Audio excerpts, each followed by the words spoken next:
I was with the Regimental Headquarters Company. I jumped in as a demolition man in southern France. Okay. I didn't go D-Day. We were fighting in Italy in D-Day. Okay. Yeah, but you went on the southern France D-Day on August 15th. Right. Okay. 4 o'clock in the morning. Yeah. And I landed, I guess it was southeast of Callian, France. Okay. You know where that's at? Yes. Oh, okay. And do you remember any specific details, like when you guys got in the airplanes and when you jumped out and all that? Oh yeah, sure. Well, it's about 4 o'clock in the morning, and this was a dark night. Couldn't see nothing out the windows of the plane, and just a little bit of flak was coming up from the beach as we passed over the beach area. Okay. And then the pilot got a little bit worried and made a big turn, and then he turned the light on, and the green light came on, and we all bailed out. There was about 15 on my stick. Okay. And I didn't meet up with anybody in my stick after we landed, and I landed in a canal. There's called Adductor's Canal. Okay. A-D-U-C-K-E-R or something. Okay. And the water was up to my waist. Scared the hell out of me because I don't know how deep it was, Okay, yeah. And loaded down with all my equipment, including, carrying 40 pounds of composition C. Okay. Because we had pillboxes there. That was our objective, to blow up some pillboxes. Okay. And as soon as I hit the water, I got scared, and I got over to the edge of the canal and climbed out because it was only up to my waist, a little above everything all wet and cold. 4 o'clock in the morning. I heard some firing going on down in the crossroad. Down in the what?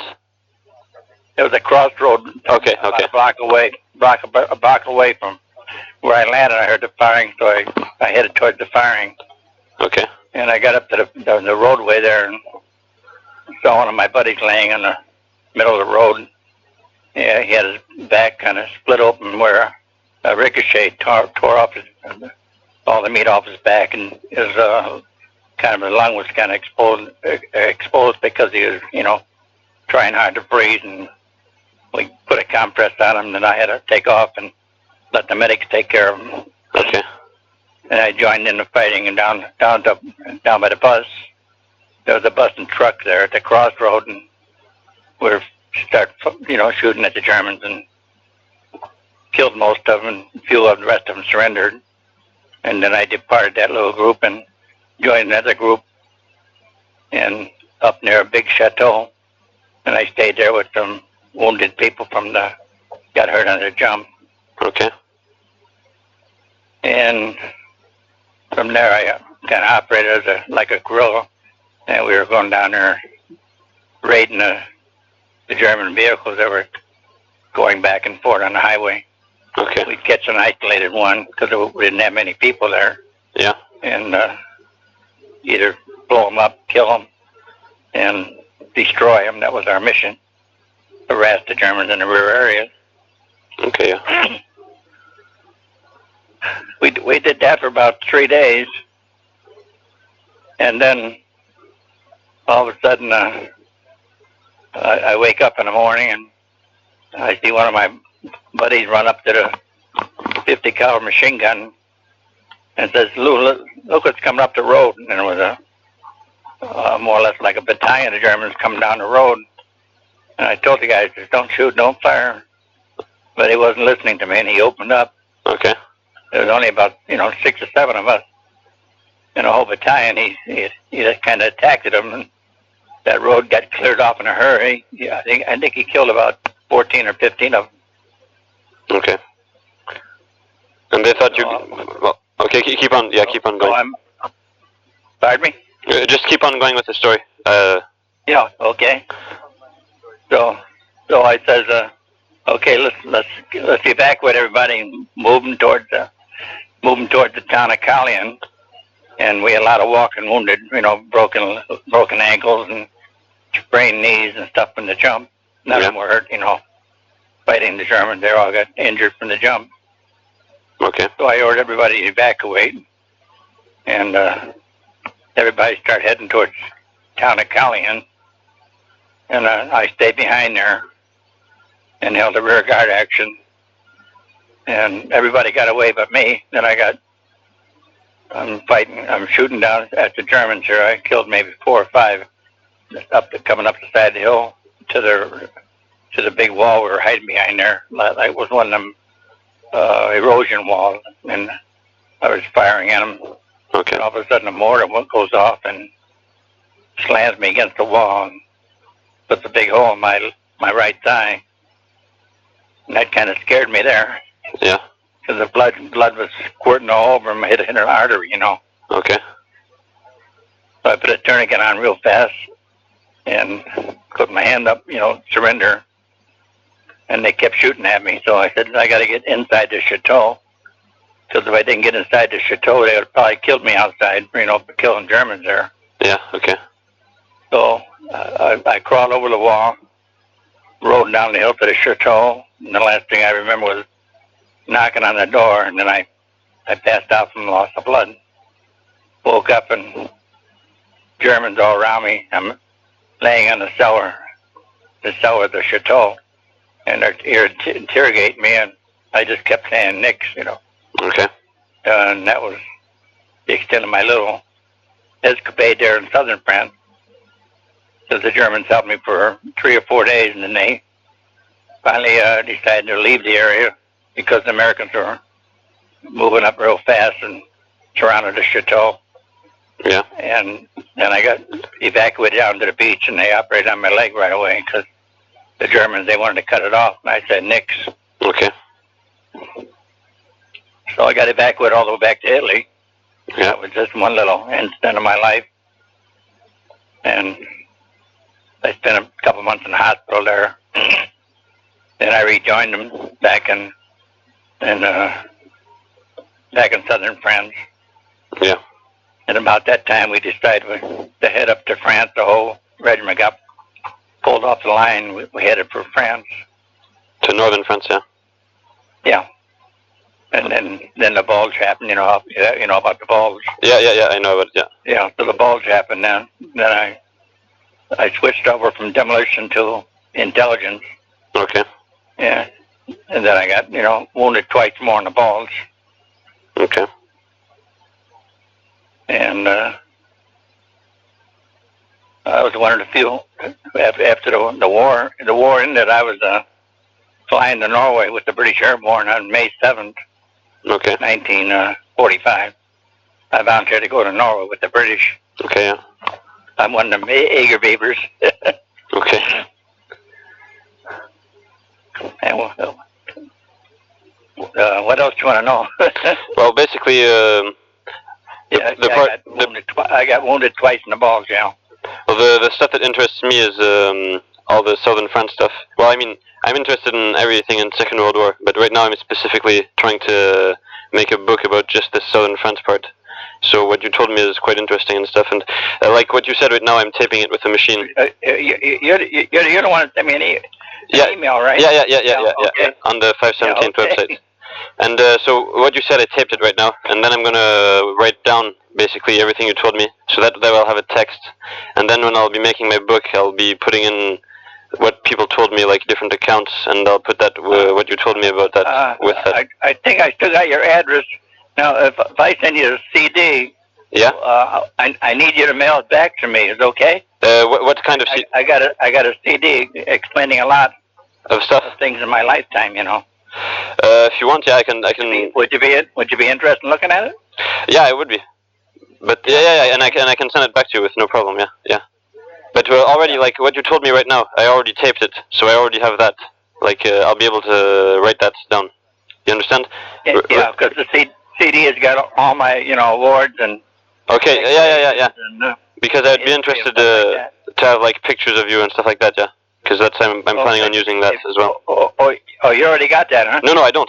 But I would be interested to have it. All right, I'll mail it out to you, and send me an email so I'll have your correct address. Okay? Yeah. That's fine. Yeah. Yeah, it starts 31121. You know. Yeah, don't worry. I have it. You got it right. Yeah. And can I ask you a few more? Can I ask you a few more questions right now about the Southern Front stuff? Okay. What question do you want to know? Well, about you said you were in the intelligence after Southern Front. So what did that consist of? Being in the intelligence. Intelligence was regimental had an intelligence and reconnaissance platoon. Okay. And we were broken down in the squads, and during any operation, some of us would go to adjoining battalions. Okay. My mission was with the 551st Parachute Infantry Regiment. Yeah. Okay. And during the Battle of the Bulge, I was one of the recon people. Okay. And our job was to go out on the patrols, advanced patrols, and find out where the enemy was at. Okay. And that outfit I was with kind of got wiped out during the Bulge. Okay. And that's where you were wounded again? There was only about 200 or 300 left of the regiment when it finally got deactivated. Okay. And I got wounded again in January 45 with the 551st. Altogether, well, I got 4 Purple Hearts. Okay. Did you get one in Korea afterwards too, or something? Yeah, I got the Korean. That's where I got my last Purple Heart. Okay. And do you know what the name of the chateau would be? The chateau you guys were in with these wounded? Was it Chateau Rosaline or something like that? You mean where I got wounded? Yeah, the castle in southern France, this chateau you were talking about. You said you stayed in a chateau for 2 or 3 days or something? Oh yeah, that was I think it was. It had to be west of Callian. There was a big chateau there. Yeah. Okay. Someday, if I ever get rich, I want to make a trip over there and come back and visit the French people that live there. Because it's way out in the country. Okay, and it's still there someplace. And do you know what the place was called specifically, or no? No. Okay. I was just wondering. Because we didn't, live in the chateau. We lived up in the hills there, just behind it. Okay. And all we had was a walking wounded, staying at the chateau. Okay. I understand. And but if I ever got in a vehicle, I could find it. I'm pretty sure. Yeah. Okay. Probably. Landmarks, I would know. And how many people in total were there? Like with the wounded and you guys that weren't wounded? In the chateau, yeah.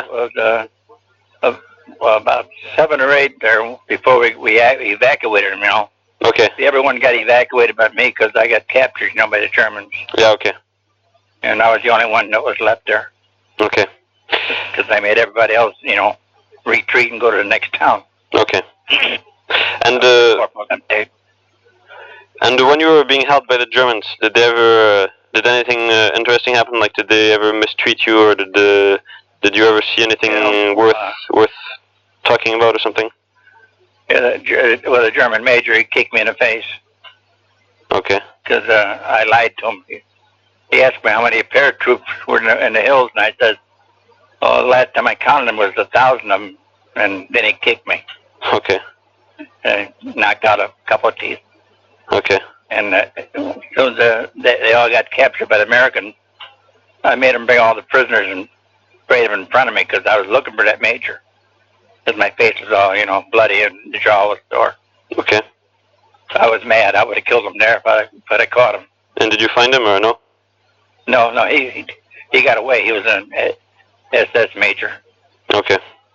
And did anything else similar to that happen when you were with the Germans? No, outside of that, I got the people in the house, fed me a bowl of soup every day. Okay. They're very good, very nice people. Okay. And right now with this war in Iraq and stuff, I often hear of soldiers having psychological problems when they come back or stuff like that. Did you ever have anything like that? No, Nothing at all? No. Okay. I have no problems because I stayed in service for 20 years. Okay. So you were a career military then, eh? Yeah, I got discharged in November 45. Then I went back in the service, and about June of 46. Okay. I stayed out a few months. And then you stayed in until 1960s or something? And I stayed in 1964. Okay, so were you even in Vietnam then, or?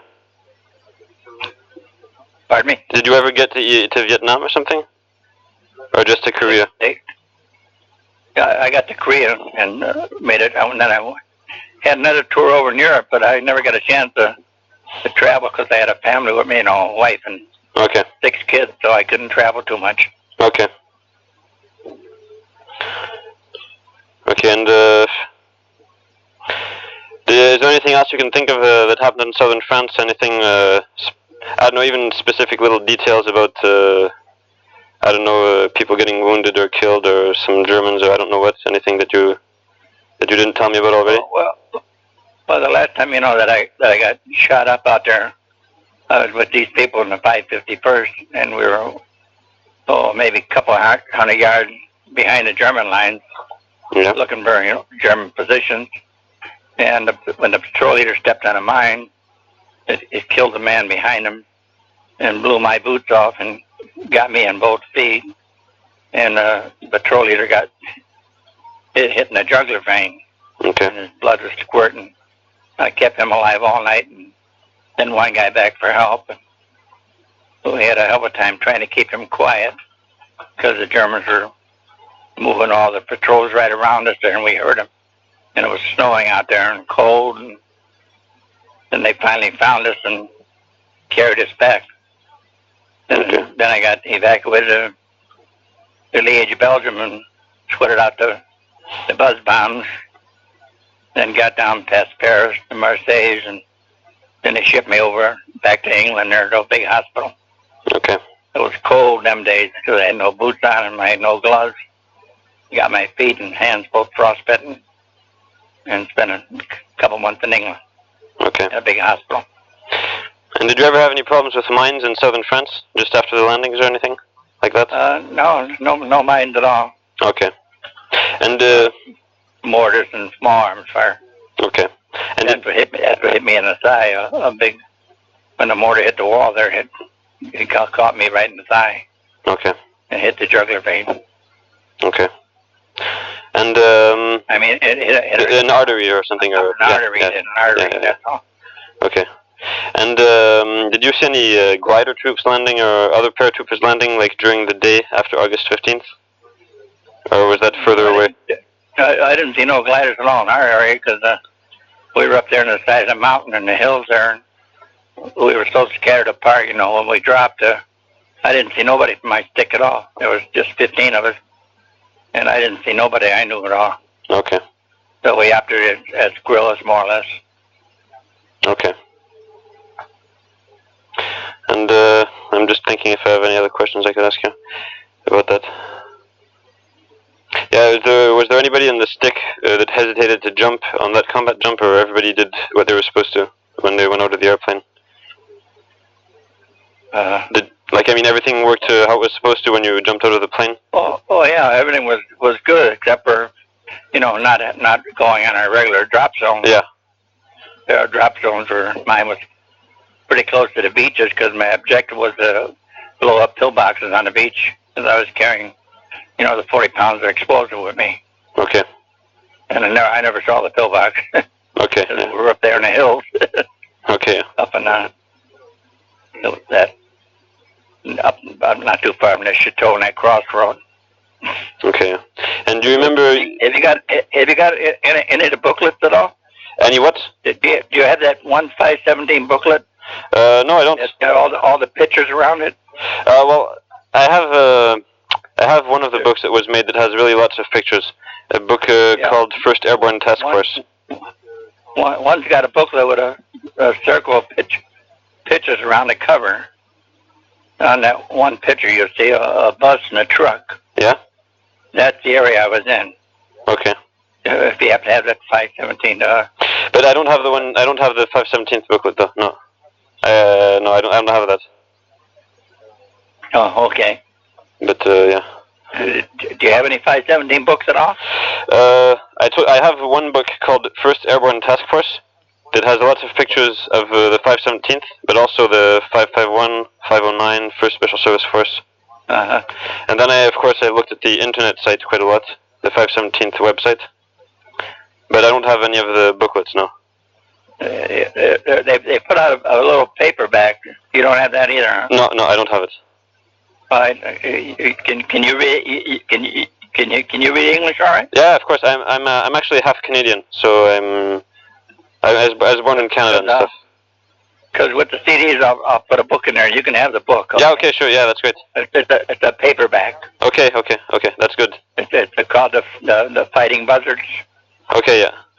It's about our 517. Okay. Good. That'll be nice. Okay. Yeah. I'll put it in with the CDs, and just send me the CDs back when you get around to it. Yeah. Okay. That's not a problem. And when you told me about destroying German vehicles. Send me an email. Yeah. Don't worry. With the mailing address, so I can put it in the mail tomorrow. Yeah. Okay. And can I ask you one more thing about this southern fence? Okay. You were saying you were destroying German vehicles on this road several times. So how would you guys do that? Like, would you be in ambush, or how would you do that? What was that again? The vehicles. You said you destroyed some German vehicles on the road near the castle.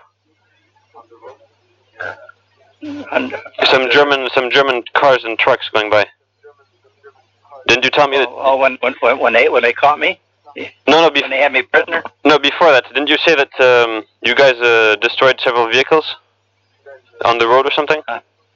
Oh yeah, I killed quite a few when I was over there. Okay, and can you tell me like some details of one of these occasions, for example? Oh, when I shot a couple, you mean? Yeah, like could you tell me the details of one of these times, if you remember? Oh, okay. Well, when I was, before I got wounded, there was 3 or 4 of them coming up the side of the hill where I'm shooting behind this wall, where we call it soil erosion walls, and I killed them 3 coming up. And that was why it was very important if I got wounded to get inside this chateau. Yeah. Because if they'd have caught me outside, I was the only guy out there firing. Yeah, okay. Everyone else, evacuated and got out of there, but I was holding the rear guard action for everybody just so they can get away.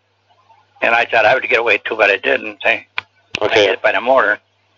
So I killed these 3 coming up the hill.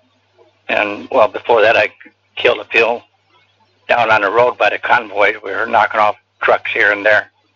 And the whole action, maybe I killed about 17 altogether. Okay. And can you on the road. Can you tell me one of these times? Can you tell me one of these times when you attacked a convoy as well? Can you tell me any details about that? When you said when you attacked some convoys of vehicles on the road. Yeah, well, we made sure we didn't attack a big convoy, Yeah. We attacked the individual vehicles, and it just happened to 2 trucks come down the road, and we decided to attack them. And I was working with the FFI, and they had about 5 of them and 3 of us, and we go down there and we'd hide behind the buildings by the road junction down there. And as soon as they get up close to us, we'd open up on them and kill all we could kill. And a couple we didn't kill, we let the French take them away to PW camp or whatever they did with them. Okay.